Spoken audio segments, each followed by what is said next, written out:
since the whole case, this whole court case between Penders and Archie Comics was dismissed, Ken Penders has come out and basically said he's going to go forward with his Lara-Su Chronicles.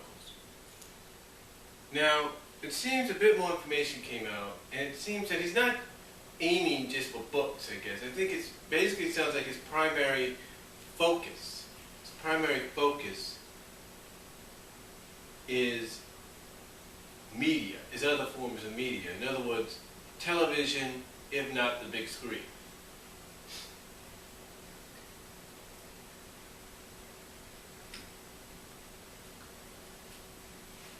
Now, of course, when people heard about this, it was not met with great reaction. And quite frankly, it is kind of ambitious, I will say that, but a little too ambitious. I mean, I understand he probably wants to do perhaps magnas, if you will, of it, which would basically explain and back up his saying of it's going to be different volumes. I can understand that. Different chapters, different volumes. I can understand the magnas and all that. Or even the novels. But what I can't understand is why is he suddenly thinking, why is he suddenly coming out and saying, hey look, my main focus is to get it on the big screen. Really? Get it on the big screen?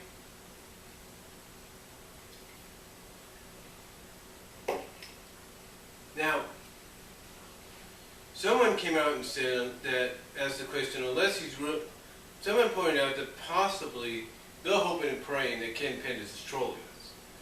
Is trolling the fan base. Basically making them think he's going to go in this direction and then just say, hey, I only did it for this reason.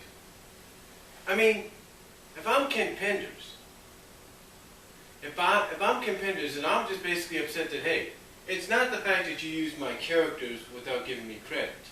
It's not the fact that you referenced my stories that I created for that comic while I was on it without giving me credit. But it's also the fact that you basically swayed away from it. Swayed away from what I helped establish. You know, if Ken Penders just wants Archie Comics to be like, okay, we'll go back to the stories that you made and we'll use those as references and backdrops and all that, blah, blah, blah. Then we could perfectly understand that. You know, if he wants him to say, okay, we'll make Mobius years later, or this story arc that you did, we'll make it canon, we'll make it part of the continuity, blah, blah, blah. You know, if he wants that, then all he has to do is say it. You know? Now, I try to look at things from a positive standpoint, and when I look at this whole Lara-Su Chronicles deal, I look at it as something that he just needs to get out of his system. You know what I'm saying? It's just something he has to get out of his system. I mean, if he's willing to come out and say, hey, Archie can still use my characters, and with the fact that one of the more recent archive releases, or legacy releases, if you will, showcased Julie Sue in there, which is a Penders character, in one of the more, like I say, one of the more recent Sonic archive releases, or legacy releases, and it shows Julie Sue in there, who's a Penders character, then obviously they can still use his characters, but I think the situation is Ken Penders, and I'm trying to look at this from a positive standpoint, something that's obviously going to hopefully soothe the fan base. I look at it like he just needs to get this out of his system. Remember how I talked about how Ian Flynn, with this whole Mecha Sally, World War II, Death Egg Mark II deal, you know, was something that he just had to get out of his system? Something that he wanted to do for so-and-so issues, and he just needed to get out of his system? Because he wanted to do a big, epic story, and it's something that he just had to get off his shoulder, off his mind. The same thing, I think, with Ken Penders. I think this is something that he just needs to get out of his system, get it done with, even with the characters still being used, but get them done with. But get it done with, and out of the way.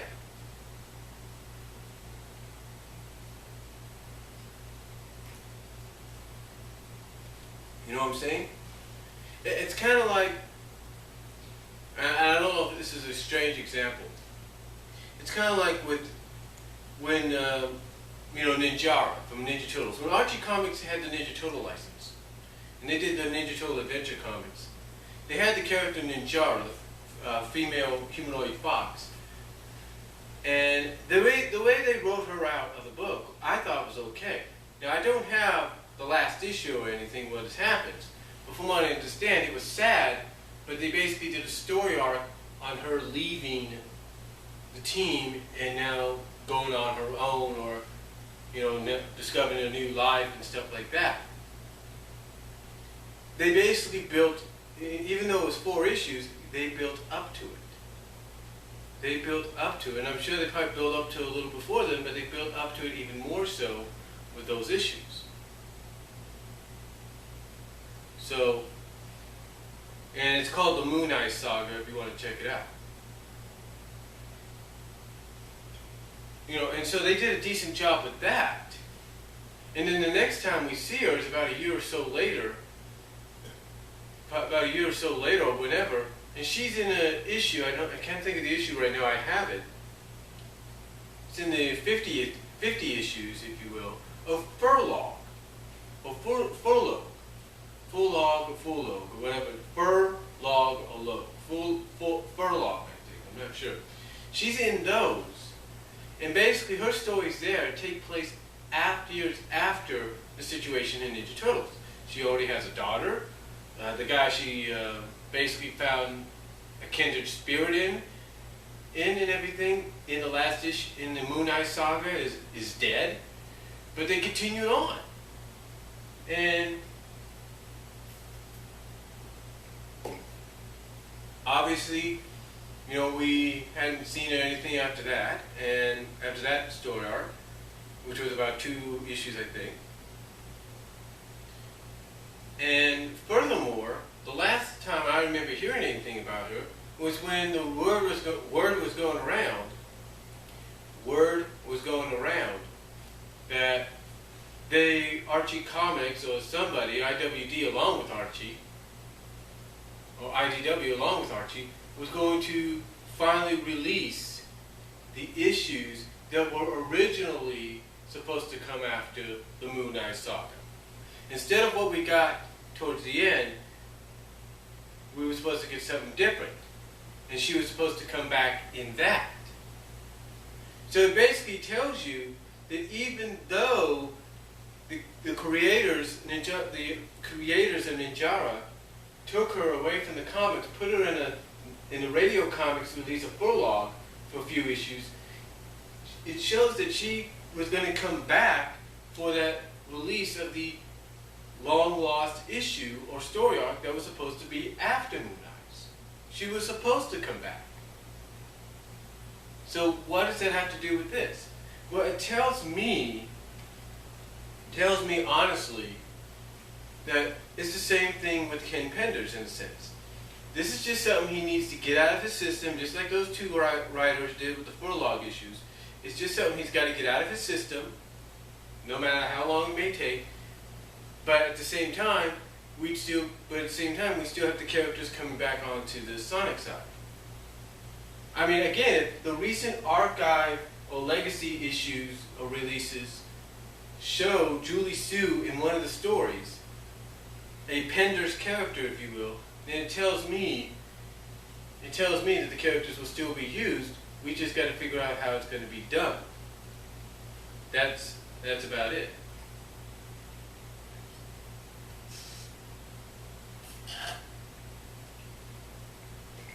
Now, I know a lot of people probably won't believe that, but I think it's going to happen. Because here's the thing. You don't, and this is the honest truth, you don't, for over 15 years, you don't just take a character who was established with someone like Knuckles the Echidna. You don't just take a character like Julie Sue and just put it to the wayside and put her in something else. You don't. And when you think about the big difference, though, the Lara-Su Chronicles are supposed to take place in the future of Mobius. not in the present. So if they're in the future, there's no real connection to the present. And if the Archie's doing what they want to do, making it a non-canon continuity, a non-canon story or whatever, then there you go. Again, and again, and when I think about it, that's probably the best way they're going to be able to use the characters. And when you think about Julie Sue anyway, I mean not Julie Sue, but Lara-Su anyway, they can still use her. They just got to call her Jana Carr. That's right, Jana Carr. All they have to do is call her Jana. And if they want to use Julie again, but they don't want to probably get in trouble, just call her Sue or Julie or JS. Who knows?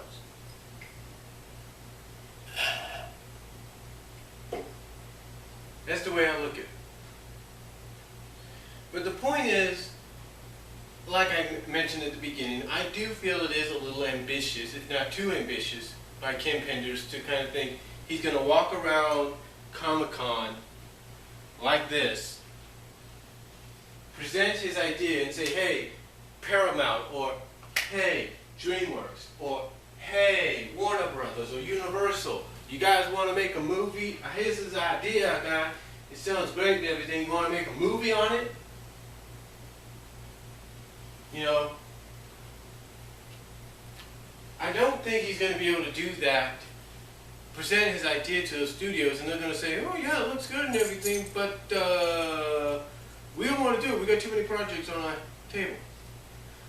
Now, the thing is though, here's the thing that might upset people. You can't say never, it's an old saying of never say never. And what I mean by never say never, I mean basically you don't know whether or not he'll succeed or he won't. That's just the thing. You don't know if he'll succeed or he won't succeed. But again, I think it's just something he's got to get out of his system. I'm sure if he does, let's say, get the novels or the mangas, whatever you want to call them, published down the line, it'll be out of his system and done with. But again, it is ambitious of him to think, oh, I'm going to do a big screen deal about it. Does Ken Penders not get that people that are going to walk in there are going to know basically who this character is? You can redesign her all you want to make her look more humanoid, more like a humanoid dog than anything. But, people are going to know who she is. They're going to know who the commander is supposed to be. They're going to know who the mom is. They're going to know who the royal family and this character and that character are representing. They're going to know who they are. So I think, honestly, it's just something he's got to get out of his system. And I believe, just my opinion, but I firmly believe and think that his best solution that's going to come down to it is he's going to end up going to Archie and saying, hey, can I use your he's going to go to Archie, maybe have some kind of agreement that's going to have them use their red circle or their partnership or their connections with IDW to allow him to publish a mini-series of the Lara-Su Chronicles. So it has nothing to do with what they're doing, and it's completely basically on another comic license, under another publisher's title.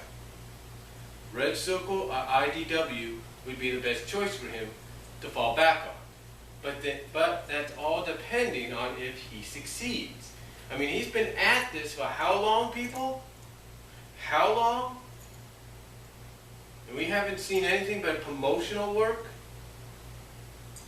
Promotional work that has been very much criticized, and not in a positive way.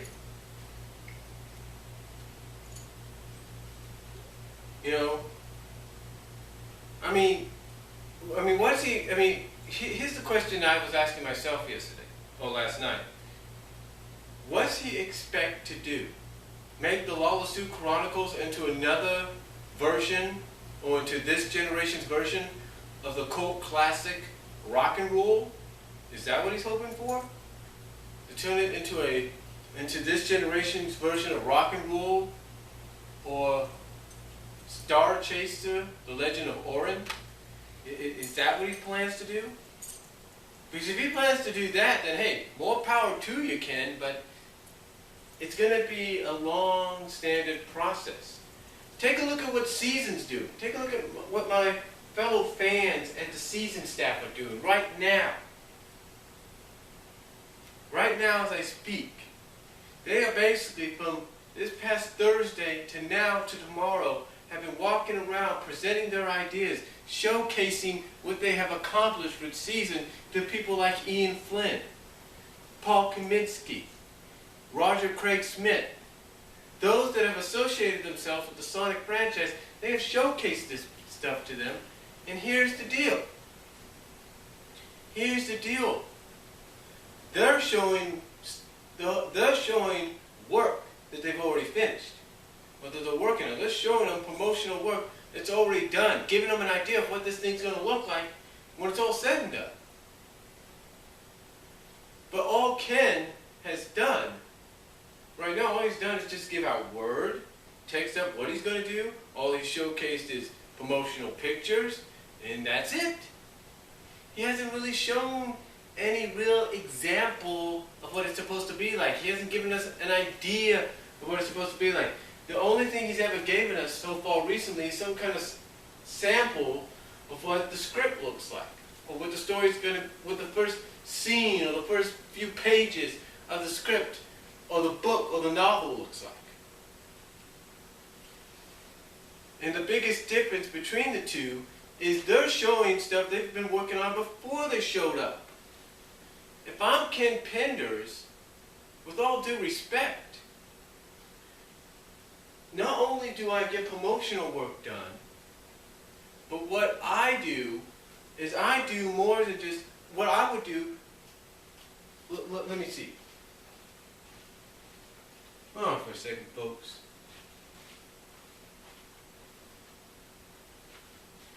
There's something around there I can use for an example.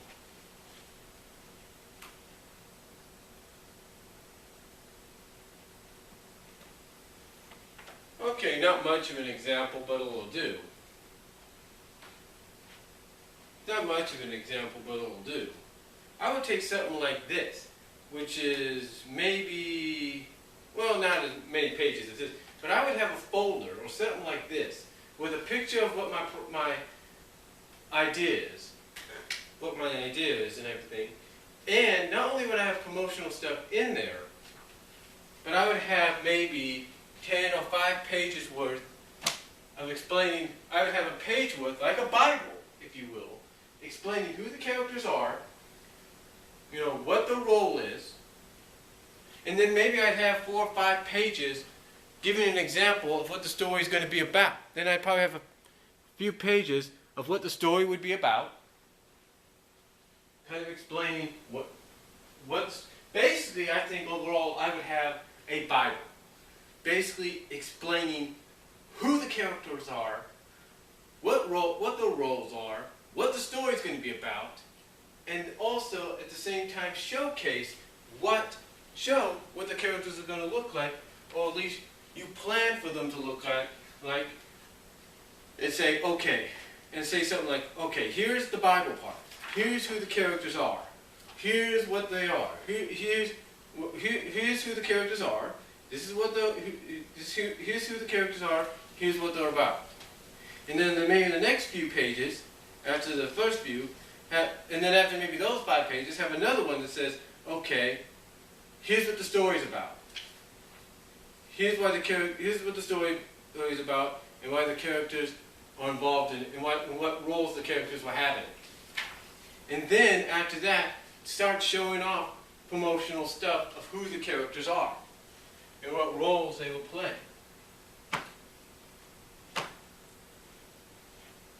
The point is, ladies and gentlemen, the point is Ken Penders, the big difference between the two is everybody pretty much knows who the SatAM characters are. They know it. They know who those characters are. All they have to do is either rent or buy the DVD set, and they will know who the characters are. All they have to do is look online, find the SatAM Bible or something like that, Read up on who the characters are. There you go. Read Archie Comics. There you go. Ken Penders, I don't think has done that yet, and he's hoping to present his idea.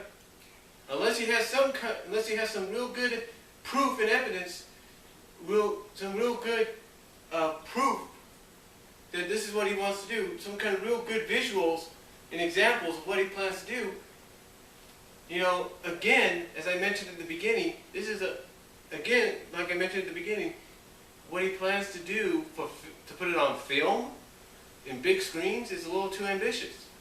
I can understand graphic novels and mangas and all that, and maybe just novels themselves, but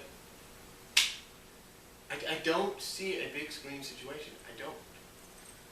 So, Ken Penders, I pray you get your head on. I pray you get your head on straight, my friend.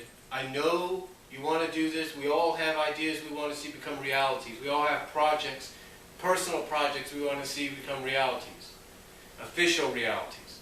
I know for damn straight Ian Flynn. I know damn straight Ian Flynn, whose season presented their promotional work to, was one of the people they presented it to, the promotional work to. I know Ian Flynn would love nothing more than to have his other M webcomic become an official comical novel. I know that. But you see, the difference between you, Ken, and Ian Flynn is Ian right now realizes that's not a possibility because it's too violent. Ken, if you're going to make yours a realization, let's pray and hope you do it the right way. You acknowledge where these characters originated from. You acknowledge where people can find where these characters came from. Because if you want credit for the characters and stories being used in those comics, then you got to give credit back. And if I'm Ken Penders, I collect my thoughts and I sit back in my hotel room and I say to myself, you know what? Maybe doing a film is a little too ambitious. Maybe I should just start with a novel. Because believe it or not, if you start with a novel, you give credit where credit's due by saying this is where you can find where the characters debuted and all that. If you start right with the novel, give credit, like I said, where credit is due, then a novel will probably be the best thing for you. Yeah, you don't have to be pictures. It just has to be words, right?